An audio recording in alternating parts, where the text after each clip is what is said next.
कक्षा 10 पाठ 6 कालिदास का प्राणी प्रेम, जिनके लेखक है मोहन राकेश।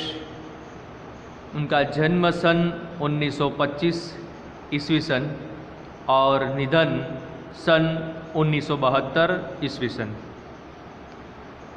कालिदास का प्राणी प्रेम पाठ के शीर्षक से ही हमें पता चलता है कि इस पाठ में क्या है।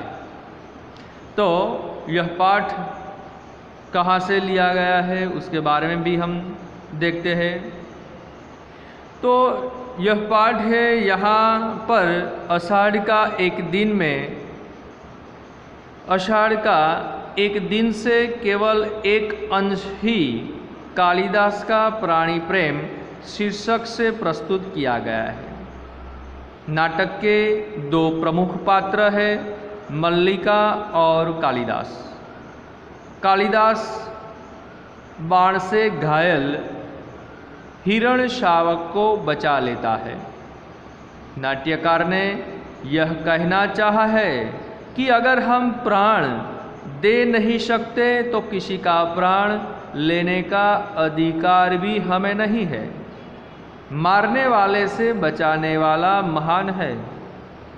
वस्तुतः दंतुल ने शिशु हिरण्यशावक को घायल कर दिया है, इसीलिए इस प्रकार का व्यंग्य बाण लेखक उस पर ही चलाते हैं। अतः यहाँ पर जीव दया की बात बताकर कालिदास का प्राणी प्रेम प्रकट किया है। पशु पक्षी हमारे मित्र है, अतः उनका हनन नहीं होना चाहिए। पर्यावरण की रक्षा के लिए पशु पक्षियों का अनन्य महत्व है। मानव जीवन विकास में प्राणियों का बड़ा योगदान है।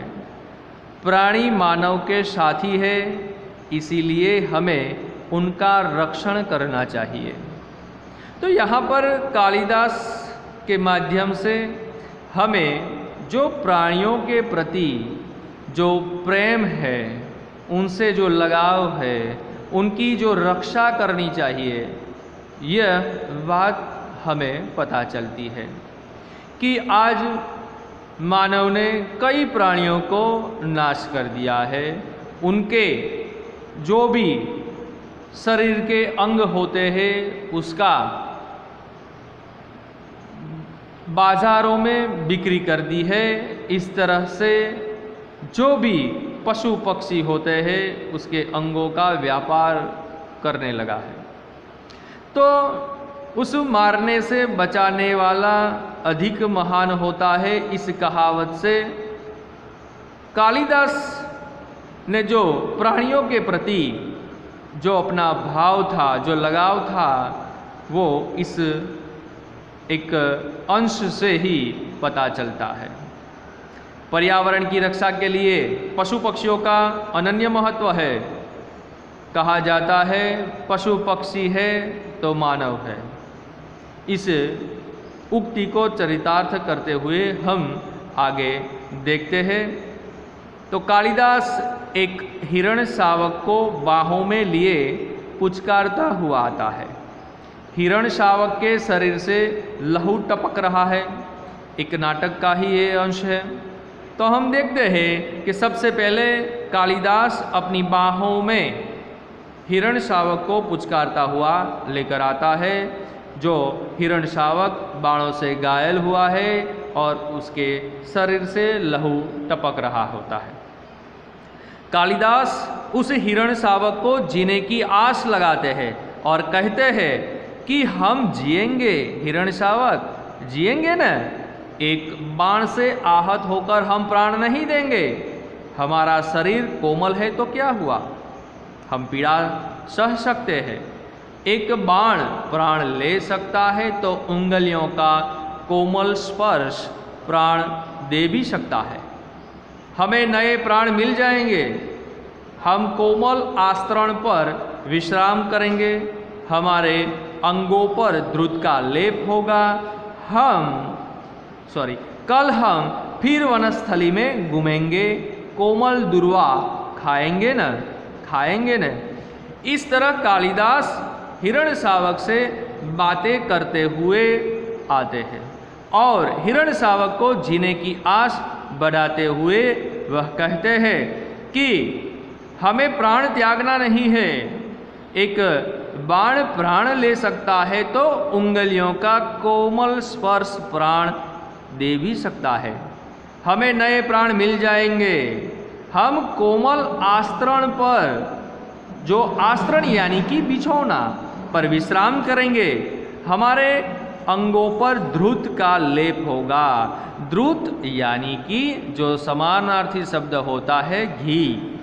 कल हम फिर वनस्थली में घूमेंगे, यानी कि हम फिर स्वस्थ होकर हम वनस्थली में, वन में फिरेंगे, घूमेंगे। कोमल दुर्वा खाएंगे। दुर्वा यानी कि घास होती है जो दुर्वा, वो खाएंगे न, खाएंगे। इस तरह से उसे जीने की आस एक अपने जैसा ही हिरण शावक के साथ बातें कालिदास करते हैं।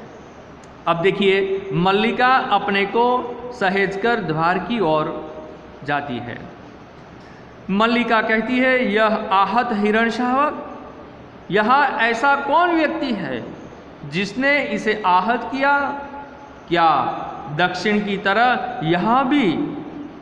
कालिदास कहते हैं, आज गांव प्रदेश में कई नई आकृतियां देख रहा हूँ।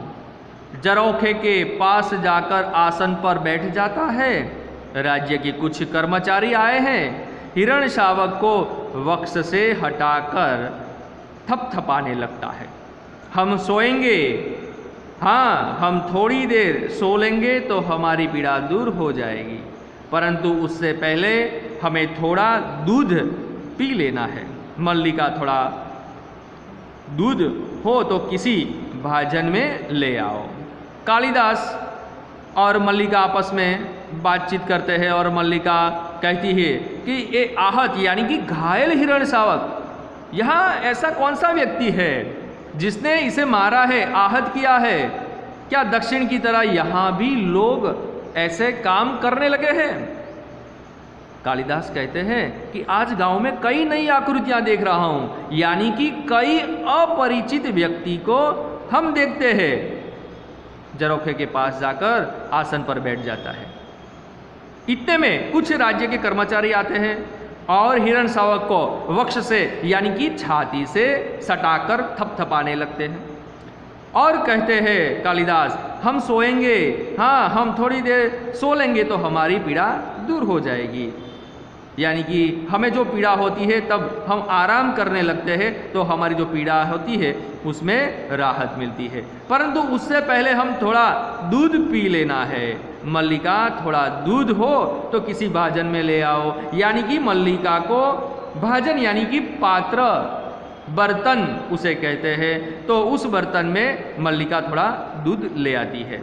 मल्लिका कहती है, माँ ने दूध औटा कर रखा है, देखती हूँ। यानी कि माँ ने दूध गर्म कर रखा है जो है तो देख लेती हूँ।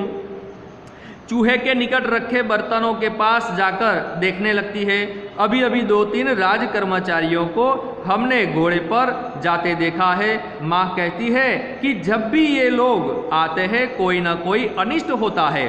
वर्षा के रोमांच के बाद मुझे यह सब बहुत विचित्र लगा।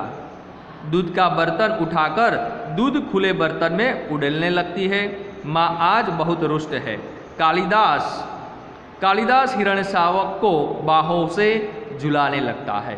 यानी कि जो उस राज्य में राज्य के कर्मचारी आते हैं तब कोई अनिष्ट होता है, ऐसा मल्लिका की माँ को लगता है और कालिदास से वह हिरण शावक को बाहों में प्रेम से झुलाने लगता है, उसे आराम कराने की चेष्टा करते हैं।